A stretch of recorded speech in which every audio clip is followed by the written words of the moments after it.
Hey guys, it's Mike, and you're watching That's Cool Vintage Collectibles. So, with this being a new channel, I wanted to take a minute today and talk about my philosophy as a collector, tell you a little bit about me and how I collect things and what some of my, collecting habits are, and talk about collecting in general and some of the psychology behind that. And I think it's important to sort of understand why we collect and helps us maybe maintain control of our collections and things like that. So that's what we're going to talk about today. If you're new to the channel, please like and subscribe, and let's get into it.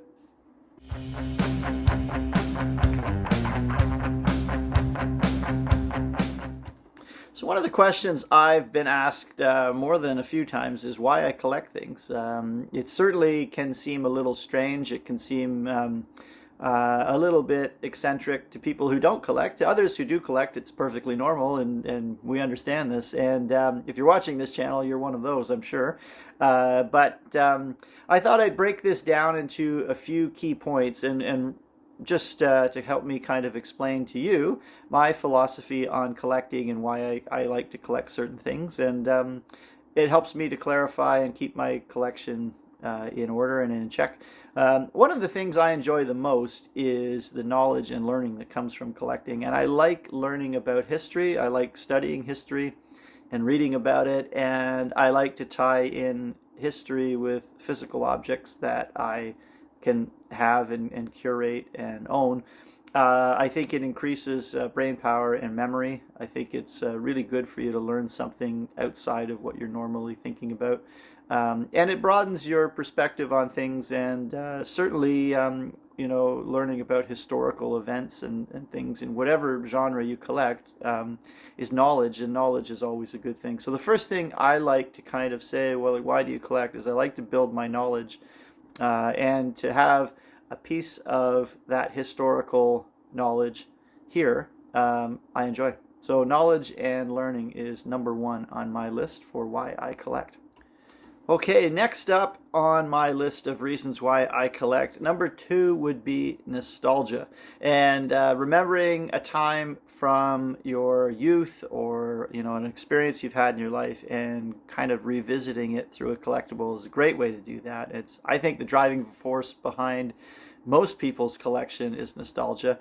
And who doesn't want to go back to a time in your life when you had no stress, there was nothing wrong. It was all, good memories. And sometimes picking up that piece that you owned when you were 12 takes you to that spot, and it gives you that sense of calmness and peace. And it takes you to a different time. And I think the longingness sometimes to go to a simpler time in a world that we live in now is very strong. And I believe that nostalgia is one of the key reasons collectors get into collecting. And it allows you to escape and takes you to that time in your life when things were simpler and easier. And that's another reason I think collectors end up collecting. Number three on my list of why collectors collect and the psychology behind collecting is social connections. And I think sometimes collectors enjoy talking about their collections to other collectors, and also attending live, whether it's shows or swap meets or things like that, to do with your collectibles and your collection. I think it's one of the key reasons. And nowadays with Facebook groups and online groups like that, it's a lot easier to connect with collectors than it used to be. And suddenly, if you're the only person in your town that collects a certain thing, now you've found thousands of other people who share your interests that you didn't know were out there. And I think the world has changed that way, that collectors can now, socialize a bit with the, common theme being their collections. So I think another reason why collectors enjoy collecting is the community and the, sense of or a bond with other collectors around a certain item or area of collectible. And I think that's something that is a driving force behind why people collect. The next one on my list is it improves creativity or gives creative people an outlet. And I certainly couldn't sit in a room with nothing in it. I am not a minimalist, and in any sense. Sometimes I think I'd long for that. I think, wouldn't that be nice? And sort of in my living space, I sort of want that more than my collectibles room.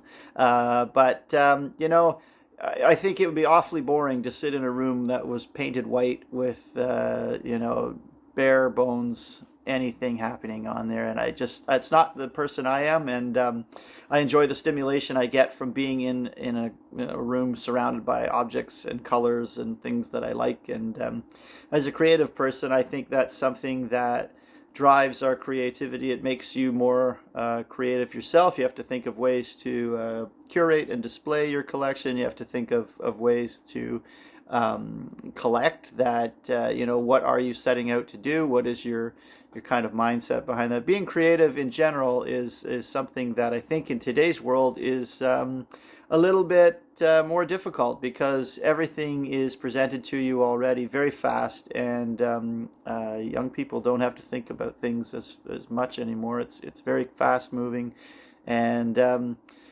you're overstimulated by all kinds of outside noise sometimes that doesn't allow your brain to create its own, and I think collecting can really help with that. Next up on my list is stress reduction and relaxation, and collecting can be very relaxing. Even the act of going out to find new pieces for your collection can really be a joyful experience, and going to another town and finding an old antique mall, or going out of town for a collectibles show can just be some of the most fun and relaxing ways to spend a Saturday, and having lunch somewhere, and I really enjoy that. It's part of what I like to do to unwind, and I work long hours, busy guy, and to have something to kind of just escape into for a while and relax is really beneficial for me. And just having that time to sort, whether it's records or sports cards or whatever it is you collect, just the act of sitting and sorting through things and organizing and kind of making lists of what you're looking for, things like that. Like, all of that can be very relaxing, and a way to remove stress or anxiety or worry or things like that. And I think for a lot of collectors, there's nothing better than sitting and sorting through something, or going out and looking for the next thing. And then there's the thrill of the hunt that is so part of the whole thing as well, that going out and exploring areas that you haven't been, or looking for something you never know what you're going to find. That whole part of collecting is very, very alluring for me, and part of it that I really enjoy. So I think stress reduction and relaxation is a high one on the list for me for why I like to collect things. So those are some of the reasons I enjoy collecting, and I think for me a huge one is just the anxiety and stress relief it brings, the enjoyment of finding new pieces, traveling to other towns and exploring new areas, and I really like to link a piece in my collection to an experience I've had. So whether it's going to a concert or a sporting event, or meeting a celebrity, or meeting an athlete or a musician, and being able to take home either an autograph or a baseball or something from that event that I personally attended, is a huge draw for me as a collector, and I like to look back on those moments through those pieces. And I also like to collect pieces that are linked to really important historical times in our history, and having something from historical events that had major impact on our world is another thing that I'm drawn to as a collector. And then also the nostalgia of finding things that brought me to happy times in my life. I enjoy collecting that as well. So those are the things I enjoy, and what's positive about collecting for me. It's one of the reasons I like to do it, and why I enjoy the hunt for new things and accumulating things, because that's really what it is at the end of the day. You're accumulating things. And to me, it's really important to have some boundaries on this. So I'm going to talk about this next, and this is some of the maybe negative aspects of collecting. I'm going to talk about that and how to put some boundaries on what you do. That's coming up. Okay, so one of the pitfalls of collecting is just accumulating too much, and collecting versus hoarding. Now, hoarding is not collecting. Hoarding is just, you can't get rid of anything, and it's garbage. it's not related, it's not of value, it's not even sentimental, it's just stuff. And that is not what I do as a collector, that's for sure. But that is hoarding. That's a whole other thing. Collecting is organizing, themed.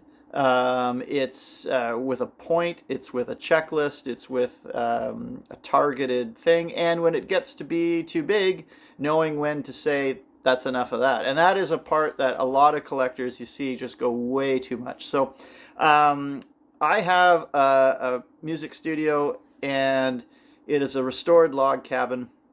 I have a room in this cabin that is dedicated to my collection. Outside of that room, my collection does not go. It has to fit within this space, and it has to be organized. I can't be tripping on it. I have people coming in here all the time. Customers can't be tripping over stuff. It's got to fit in this room, have space. There's a limit. And it also has to be highly organized and about something. There has to be a point to why I'm picking something up. And I think for me, that can be, a challenge. But if you build restraints and you build barriers, and you just don't let yourself go beyond that, then it's easy to stay within check. And it's always fun to go out and find something and buy something, and all the endorphins go off and you're having a great time. But you have to think at the end of the day, why did I buy this item? What does it do for me? Is it linked to a personal experience? Is it something I've been looking for a long time that checks a box as to what I'm collecting? Does it display nicely? Is it going to fit in my space? Am I going to, say, if it's a record, am I going to listen to this record? There's a lot of things I think about when bringing something in. And if it reaches saturation where I think, you know what, I'm full up here, then I sell it. And I have an eBay store and actively clear things out all the time. So never letting your collection build beyond what you've set out to do or the space that it fits into is an important thing to keep in mind. And it borders on mental health, I think all of us who collect, there's some negative elements to that mentally, that we can allow ourselves to get too far gone in our collections. And I think you have to really have some built-in measures there to protect against that. So let's talk a little bit more about that next. So boundaries and limitations, one of the most important things when you're collecting. And in fact, when I take on a new collection, if I decide that I'm going to start collecting something new, I enjoy being somewhat of a completist. I like having the checklist and going out and hunting for those items. But if I look at that and I think either A, I don't have the space for this, or B, there's something in there that is such a load of money that I'll never feel comfortable spending that, I walk away from that collection entirely, unless there's one piece that I think would fit with something else that I have. I don't get into it if I can't do that. So, there's different things like that where you kind of just have to say, I don't have the physical space for this, or I don't have the cash to complete this. I don't think I'll get into it, and be all right with that, and just say, you know what, not the right time for me. Maybe down the road you'll have both, and it'll be the right time then. But it's very easy to get overwhelmed with something and then go all in on it, and all of a sudden your physical living space has changed and things like that. So it's important for us to have the restraint as a collector, and like I say, the room that I have my collection in is the room for my collection, and I don't let that get into my family's space or anything else. This is its designated area, and it cannot expand past that. And it's important, I think, to set these boundaries. And another thing is your budget for this. Collecting can be very expensive, and you can easily, it's like lottery tickets. You just keep thinking, I'm investing, I'm doing this. It's easy to start spending too much money. And you have to set some real parameters around what your, monthly budget is for your collection and what you're willing to, spend. Of course, we all think our collection's worth more than it is. And everything that you are buying you think is a potential investment, but As somebody who also sells collectibles, I can tell you sometimes what you think something's worth is just not what the market will bear. And you have to be okay with that. You have to be, all right, I'm going to own it for this long and get the enjoyment out of it. And if I break even on it, great. If I make money, even better. If I lose money on it, at least I got to have it and be a custodian of it for this amount of time. So restraints like this are very important when you're collecting. But I've seen things spiral out of control in collectors, and it can get really dark in a hurry, and you can damage a lot of things with a lack of boundary. So I think financially, it's important to stay accountable to yourself while you're collecting. I really think having a shop either online or somewhere, or a booth somewhere if you get overflow, is not a bad idea if you can manage it and you can afford to do that. I think it's a good thing. Being able to liquidate items quickly if you need to is a good thing. And now with Facebook Marketplace and things like that, you can actually do that without any selling fees and whatever. But if you need to liquidate, you need to do that, and you need to keep an eye on your finances while you're doing that. And it's something that a lot of collectors I know don't think about is the cost on your personal life. And you can get wrapped up in collecting so much that you're starting to not pay attention to things in your family, and or starting to drift away from doing things as a family because you're in your collection. I know all of us are guilty of this, and it's important to maintain a healthy distance from your collection as well, and not get too involved in it. That's something that is another con of collecting that I think is worth mentioning, and I've seen people with real trouble with this. So it's good to kind of have that arm's length distance to your collection, and it's part of what you enjoy doing, but it can't be all that you do, and it has to be separate. It has to be something that's just you're out there as a hobby and enjoying it, but it's not consuming your life, and that is an important thing to keep track of as well as a collector. And the last thing I'm going to talk about is collection burnout. And this is a real thing. And I've heard this term thrown around, and I know exactly what it means. I had this happen with records, and where you can collect something for a long time, and then just suddenly it doesn't really kind of do it for you anymore. And you don't really know why. It just seems like I've kind of lost interest in this. Or, you've collected it so intensely for so long that you kind of burn out on it, and you're just the drive to do that anymore has stopped. For me, it was records. I kind of accumulated what I had set out to do, and when I was different places looking, all I was seeing was stuff that either I already had and was way overpriced, or just things that to me no longer really had any interest for me. And so I kind of had a break, and in 2023 I think I bought 2 records. But with that break came some clarity and some new vision for my collection, and maybe it's rekindled it a little bit as well, which has been good. So I also think it's a really good idea to not just collect one thing. I think it's nice to have a variety.